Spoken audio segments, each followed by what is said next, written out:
Morning, everyone. Welcome to Becerra de Meneses. Today is Sunday, January 26, 2020. As you all know or should know by now, Becerra de Meneses is a Spiritist association. It's a non-profit organization, and we only function strictly through donations and volunteers. Our mission is to study Spiritism and promote the practice of spiritual and material charity. Our phone number is 305-477-4148. Our email is info@spiritist.com, and our website is www.spiritist.com. We're broadcasting live on YouTube, so please turn your phones off or in vibration. Um, we're going to be reading, as every Sunday, from our book, Our Daily Bread. This book was written by our dear Francisco Candido Javier, and it was dictated by the Spirit of Emmanuel. We'll be talking about chapter 14, the devil. Jesus answered them, have not I chosen you 12, and one of you is evil? This is in John chapter 6, verse 70. When theology refers to the devil, the believer immediately imagines the Lord of absolute evil dominating the endless hell. In a disciple's way of thinking, the region of evil is located in a distant sphere in the heart of tormenting darkness. Of course, the purgatorial zones are numerous and somber, terrible and painful. But according to Jesus' own affirmation, the devil took part in the apostolic work, and one of the disciples would represent the infernal spirit himself. This is enough for us to realize that the term the devil, in the Master's way of thinking, does not refer to a powerful and eternal giant of wickedness in space and time. It refers to humans themselves, while chained to the turpitudes of the lower sentiments. Hence, we must conclude that each person displays a certain percentage of diabolical tendencies in the inferior aspect of his or her personality is within us. Satan thus symbolizes the power that is contrary to everything that is good. When humans discover evil in the vast world of themselves, they understand it, fight against it, avoid their inner hell, and develop the divine qualities that elevate them to higher level of spirituality. Large multitudes have been immersed in desperation for hundreds of years for not being able to grasp this truth. And commenting on this passage from John, we must consider if among the 12 apostles there was one that became a devil, in spite of the divine mission of the circle destined to transform the world, how many exist in each group of ordinary men and women? For reflection about today's reading, in today's reading, Emmanuel explains very clearly the concept that most people have about the devil and about hell. Most disciples think of hell as an evil region located somewhere and a lord of darkness dominating the endless hell. The purgatorial zones are many. They are somber and painful. But let's not forget that by Jesus' own affirmation, one of his own disciples would represent the infernal spirit himself.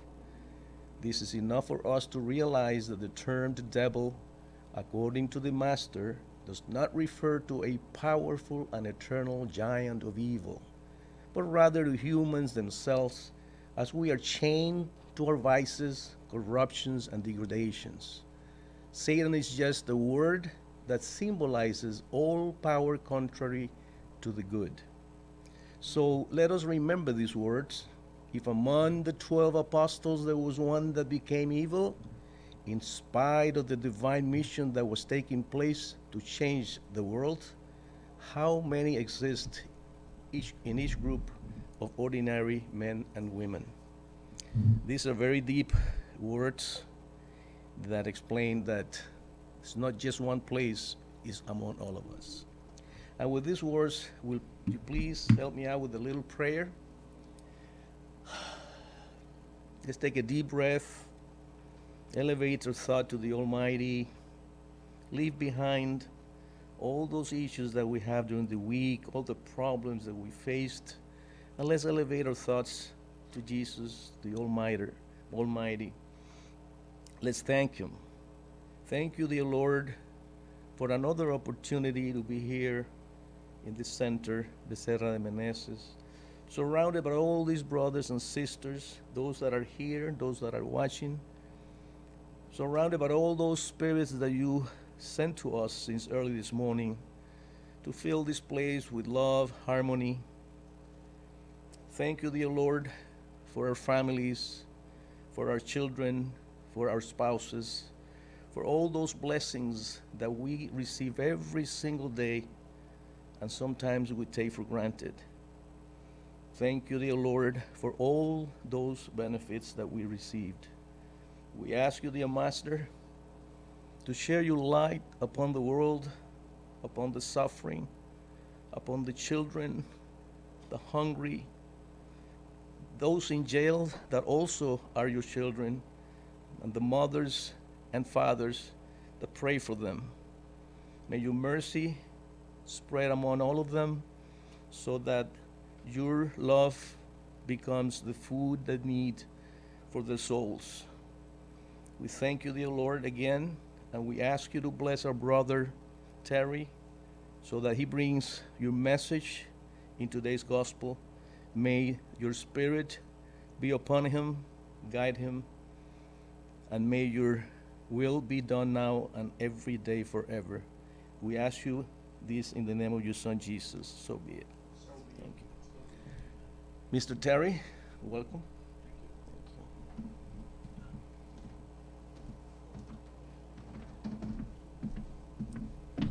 Thank you, Felix. And that was a nice reading. You know, I found myself, the last question of that reading says, how many are there on earth that have those evil tendencies? And right away, the mathematician in me said, well, we got 1 out of 12, which is about 8.5%, right? So if we take 1 million people and take 8.5% of that, of 1 million, 85,000 plus have those evil tendencies or more. Anyway, good morning, and it's nice to be here. Thank you for the invitation, Maggie, once again. And as I woke up this morning about 5:30, I stuck my toes outside, and it was a bit nippy, but how wonderful, how wonderful. And about the time that I prepared to come here and step my foot out the door. So what a beautiful, beautiful day. Our weather's just been fantastic. I'm sorry for those people up north that are freezing in the snow and the cold. All I can say is come to Miami. For those of you that don't know me, my name is Terry Dyer. I live in Pembroke Pines, just north of here a piece. And I attend the Conscious Living Spirit Center in North Miami Beach.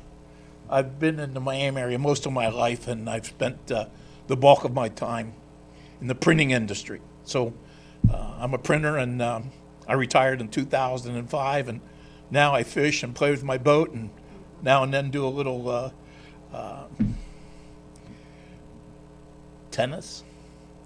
But anyway, that's a little bit about me. This morning, we're going to talk a little bit about chapter 4 of the Gospel according to Spiritism. Except a man be born again, he cannot see the kingdom of God. Now, that title in and of itself is a little confusing. What does it mean? Well, I hope that we can shed a little light on that this morning and maybe you'll come away with a little better idea of what that does mean. Before I get into the talk this morning, this chapter deals with reincarnation. And one of our beliefs as spiritists is that we have multiple lives and we have multiple reincarnations. So we're going to talk about that a little bit as well. In the gospel, many times there are references to good spirits, bad spirits. But I want to just for a minute divulge, and I want to talk just briefly about a man named Ian Stevenson, Dr. Ian Stevenson. Some of you might be familiar with him. Dr. Stevenson was a professor at the University of Virginia, in Charlottesville, Virginia, and was one of the first, let's say, educators to delve into the possibility of life after death and try to scientifically prove or disprove that there is or is not life after death. He spent about 10 years working on the subject, and he found approximately 30 people in the United States that might have proved there is reincarnation. People that could recall prior lives, their names, where they lived, the names of their parents, what their house looked like, what their inside of their house looked like, who their friends were. And in many of these cases, Dr. Stevenson took the time to delve into those individuals' lives and try and back up what their claims were. In approximately 1970, the gentleman who was the inventor of the Xerox machine was persuaded by his wife to take a look at the work that Dr. Stevenson was doing. When he began to get into Dr. Stevenson's work, he was very impressed. And he made provisions for Dr. Stevenson to have the financial support that he would need to check out the possibilities in other countries, with other peoples, with other races, their beliefs, and again, the possibilities of proving or disproving life after life. Now, the inventory of those individuals went from a couple of hundred to several thousand in India, in Japan, in Africa, in Japan, in China, all over the world.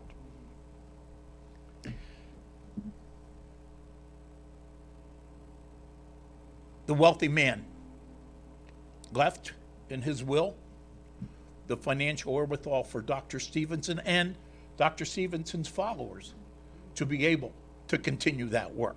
So, thanks to the founder of Xerox and thanks to the work of Dr. Stevenson, we can really prove the existence scientifically that there is life after life.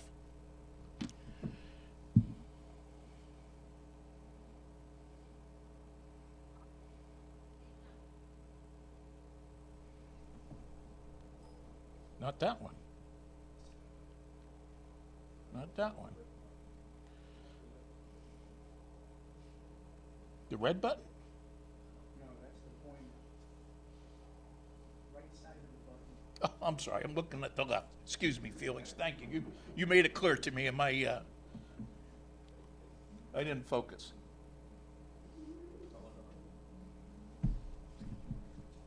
Sorry. Here, this time. Page down above the green. Okay. Thank you for the help. I'm sorry.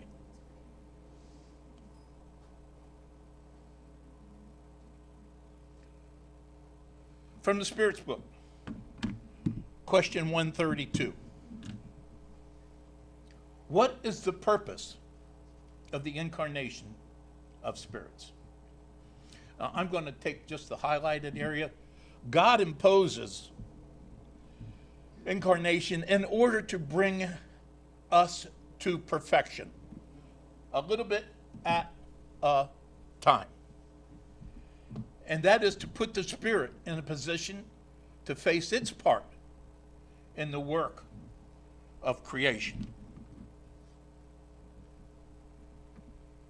Now this morning, maybe some of you have the little paper handed out.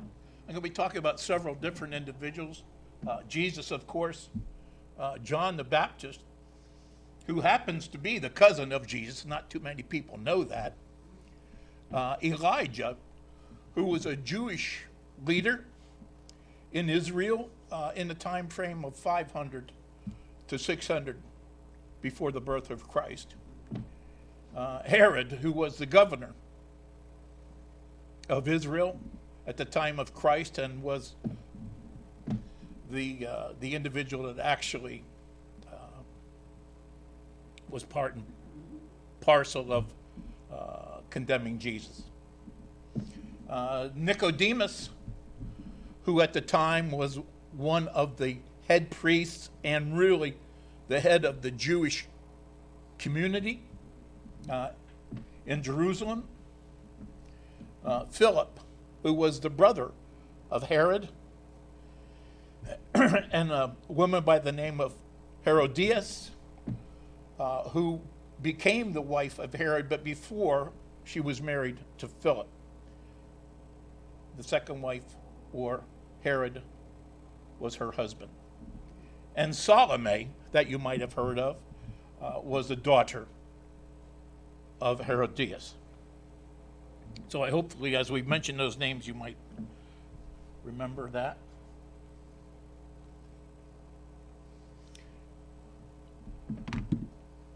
A time when Jesus was with his disciples on the outskirts of Caesarea. He asks the disciples or the apostles, "What do men say about the Son of Man? Who do they say I am?" They answered, "Some say that you are John the Baptist. Some say that you are Elijah. Others say that you are Jeremiah or one of the other prophets." So Jesus looked his disciples right square in the eye and says, "And who do you say I am?" Simon Peter took the responsibility, stood up and said, "You are the Christ, the Son of the living God." And Jesus replied, "Blessed are you, Simon Peter, because it was not the flesh or the blood that revealed this to you. That is, not another man, not another woman, but my Father who is in heaven."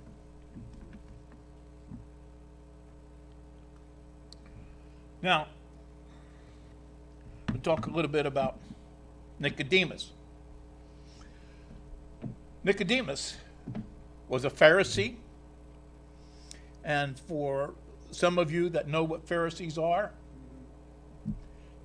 I'm going to say good, but some of us don't know what Pharisees are, and I'm going to share a little bit that the Pharisees were part of Judah in primarily Israel, that were like the they're like the Presbyterians. They thought that they were a notch above the normal Jewish person, that they were smarter, that they were wealthier, and that they had more intellect. But it happens that Nicodemus happened to have a great deal of respect for Jesus and some of the things that he heard about. So now reads this from the Bible, John 3, 1 through 12, that he came to Jesus night and said, Rabbi, or Jesus, we know that you are a teacher who has come from God, for no one could perform the signs that you are doing if God were not with him. Jesus said in the Bible, it says, verily, verily, verily, but here I'm giving you a little translation, very truly, I tell you that no one can see the kingdom of God unless they are born again. Now, we are all come into this world one way. And we all leave this world one way. However, Jesus said that we can't see the kingdom of God unless we are born again. Now, what is born again? Born again, to me, is that feeling deep inside of you that respects other people, that loves other people, that loves God, and respects individuals in their family, in their community, in other nations, and other parts of the world. But those people must have a godly commitment. So,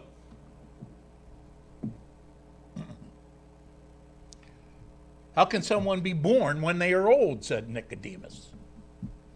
Surely they cannot enter their mother's womb a second time.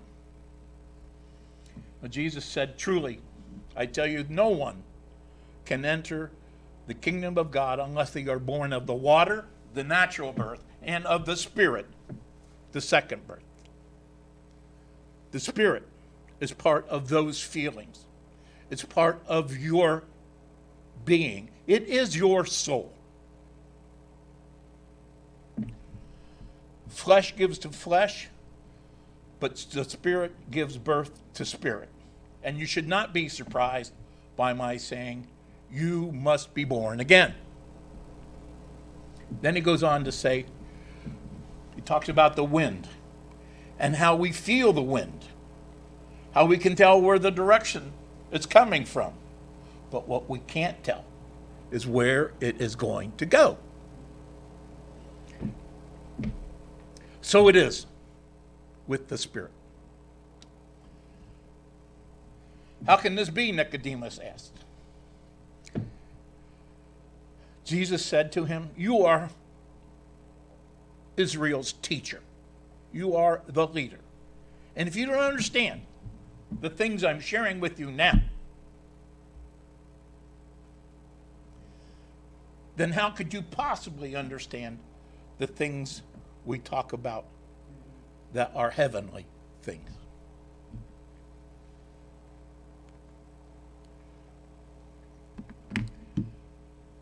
Nicodemus replied respectfully, Master, we know well that you came from God, because only with the light of divine assistance could you do what you have done, showing the sign of heaven in your hands.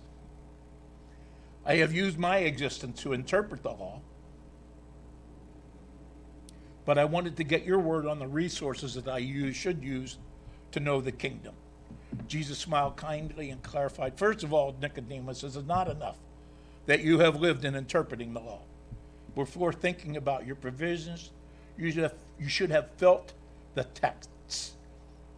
But in truth, I must tell you that no one will know the kingdom of heaven without being born again. Without being born again. John the Baptist was approximately 6 months older than Jesus. And as I mentioned before, he was a cousin. He felt and knew about how special Jesus was. And John the Baptist was really the first apostle, the first disciple of Jesus. And he was out on his own saying, folks, listen, the time has come. We are going to be seeing very shortly the one that was promised. In Judaism, they say the Messiah.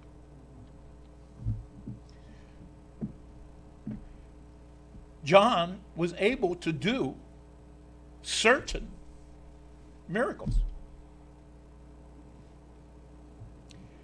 Herod, the governor, had been told by other citizens about some of the things that he was doing. Herod was scared. He couldn't understand the power that was there as within John the Baptist. He had John the Baptist imprisoned, sent to jail. And he could do that. They didn't have laws like we have. They didn't have juries like we have. They didn't have courts like we had. The power was vested in that man. He sent John to jail, and John had spent some time in jail. And the real reason that he was put in jail was because Herod was embarrassed by John the Baptist. And he was embarrassed because John the Baptist accused his wife, the lady Herodias, about her unfaithfulness to her husband, Philip, who she had an adulterous relationship with Herod even when she was married to Philip. Well, I'm not sure what happened to Philip. It doesn't really say, but it was obvious that they had a similar divorce, and she became the wife of Herod. And she had a daughter by the name of Salome. Salome didn't like the idea that John the Baptist embarrassed her mother by accusing her of adultery with Herod. She wanted John the Baptist dead. As bad as Herod was, he felt that the deeds of John the Baptist were not warranted of his death. Well, lo and behold, there's a birthday party in the castle of Herod. And they're passing around the food. They're passing around the wine. And Herod asks Salome, the beautiful daughter, to do a dance for the crowd. She says, if you'll give me a promise, I'll do the dance. So she does the dance. She does a beautiful dance. Everybody's impressed. When she's done, Herod says, what would you like to have? And she said, I want the head of John the Baptist. And so, John the Baptist became a martyr.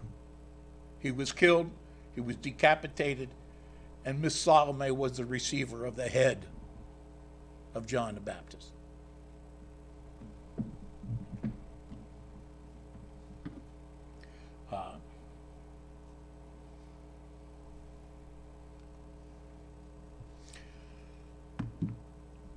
Just a little bit more on Herod. He was, of course, the governor of Israel, and he had heard about everything that Jesus was doing, and he felt trouble. Again, he felt trouble because where's his power coming from that he doesn't know about? And some people said that this Jesus was the resurrection of John the Baptist. Well, frankly, that couldn't have been, because John the Baptist was about 6 months older than Jesus. Everybody, well, not everybody, but many people knew his family, where he came from, and so they knew Jesus couldn't have been,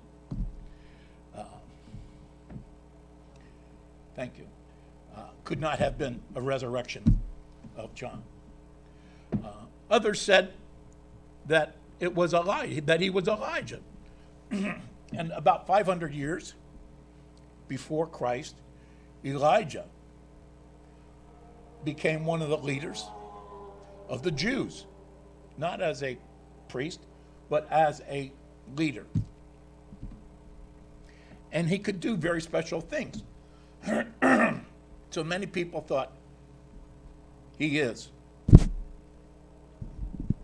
a reincarnation of Elijah, or that he was one of the other prophets. Herod said, I had the head of John the Baptist cut off.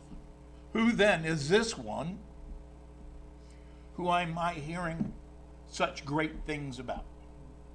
And he was very anxious to see and find out about Jesus.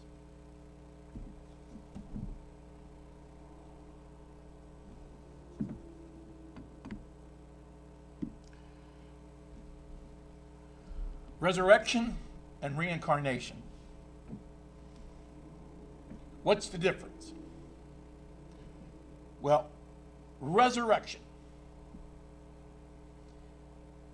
I think there was only one, maybe two, but I think there was only one, and that would be Jesus. That Jesus, upon his death,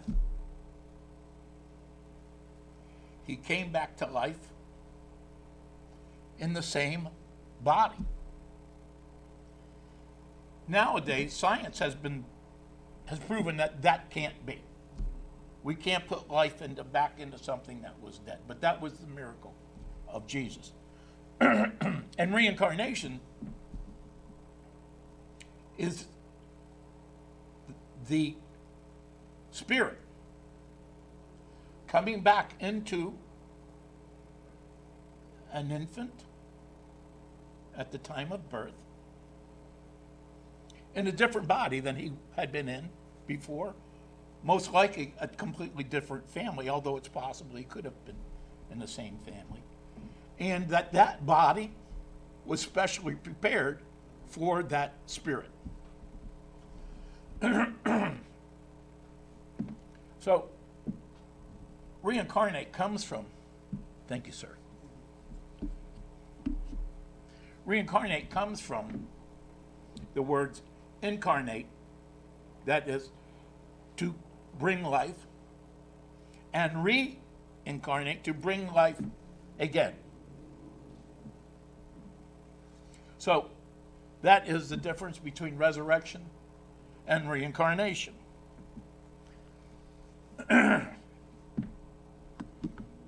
Now, I said to you that I think that there was really only one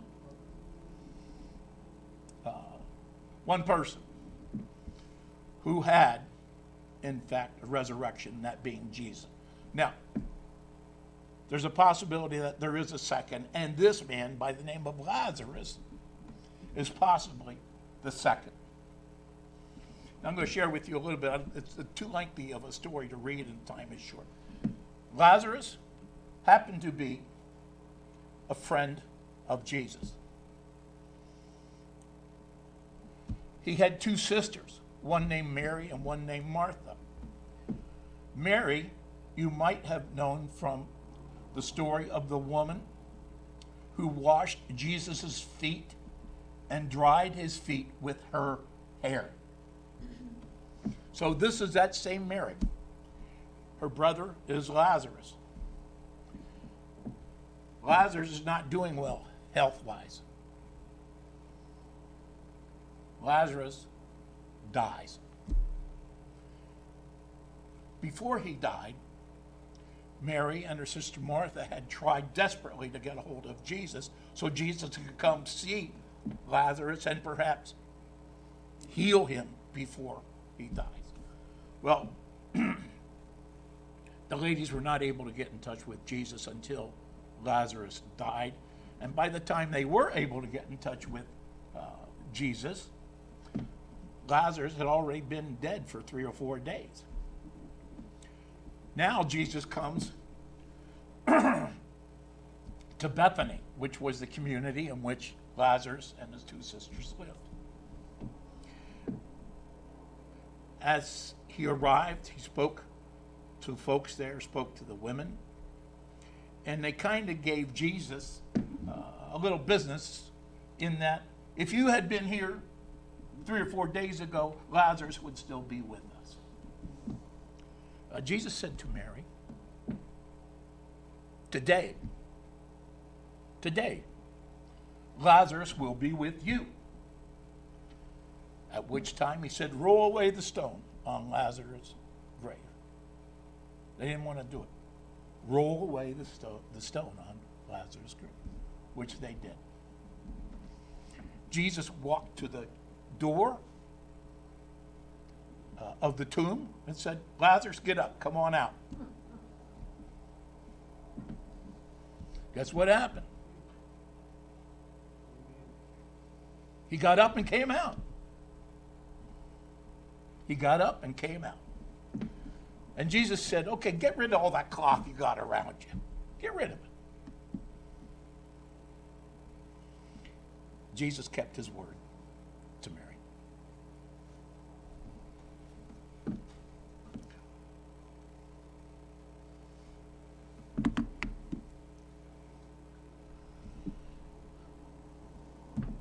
Hi.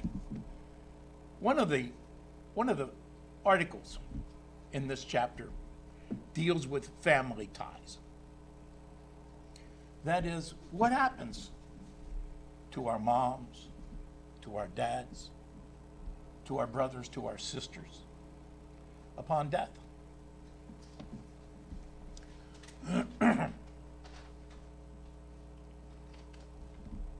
Family ties are not destroyed through reincarnation. On the other hand, they become stronger and closer. If the opposite principle was applied, then that would certainly destroy them. That is the family ties. In space and time, spirit entities form groups or families bound together, especially by affection, love, sympathy towards each other, and similar likes and dislikes. Happy at being together, these spirits seek each other. Incarnate life, that is our existence, is short. Therefore, the separation between us and our past loved ones and family is short. And when we return to the spirit world, then we're going to be reunited with our friends and our family, exactly as it would be if we had returned from a long journey. Isn't that great? I heard tell of a family of 5 children. 5 brothers and sisters. One became a doctor. One became a lawyer. One became a professor. One became a very successful businessman. And one became a criminal. Now tell me, how is it that 4 out of 5 of those siblings can be so good, turn out so well, and one not so good?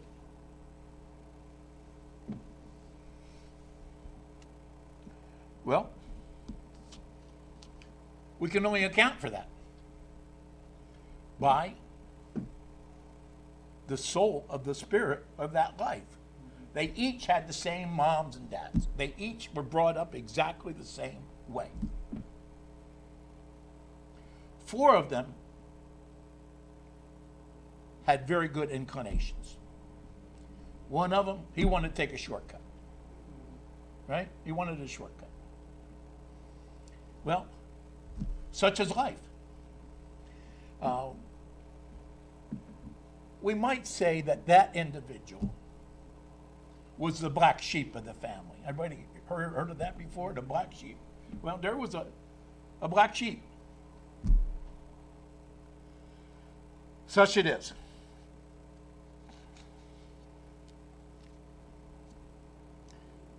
So what happens? What happens with our relationships, soul to soul, after death? We, in fact, get closer and closer and closer with our soulmates. That is, our moms, our dads, our brothers, our sisters, our grandmas, our poppies. We all become closer. Now, so it goes. What happens to the individual that's had, let's say, 10 reincarnations, where he has 10 moms, 10 fathers?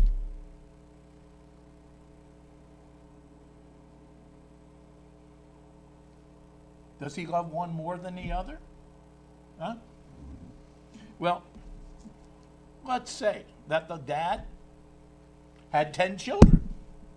Excuse me. He had 10 children. Which one does he love the most? Well, the answer is he loves them all the same.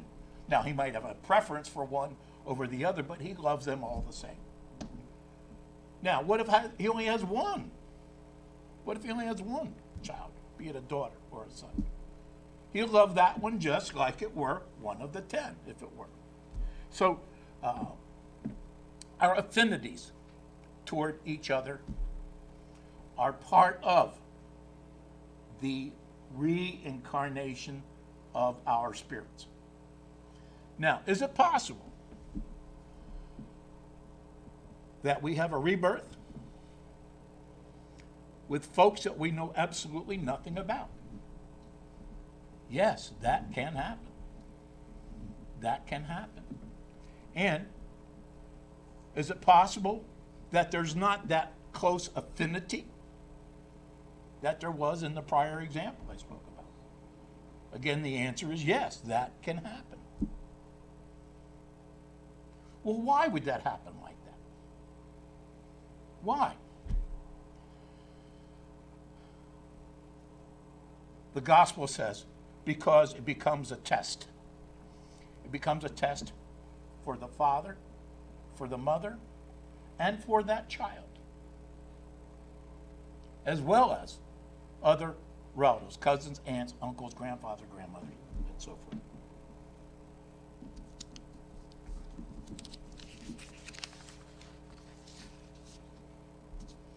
Now, if we look at Spiritism, with the possibilities that we have, and the proof that we have now, thanks to Dr. Stevenson, that we can prove multiple lives. But we still have those groups of people, those religions that don't share our belief. They believe, some of those people believe, that you and me have been already pre-programmed, predestined, if you will, to a specific goal or function. Now, if we have that scenario, then we don't have the ability to look forward to something after we're dead and gone. We don't have the possibility of reincarnation because we feel that there is no such thing as reincarnation. So now let's go back and let's look at the Spiritism doctrine with multiple lives, multiple reincarnations. I'm told that it keeps getting better and better and better and better. So we have something to look forward to, as well as being with those that we want to be close to, that we've been close to during our lives. I mentioned to you about Dr. Ian Stevenson, and I mentioned to you about the work that he did in proving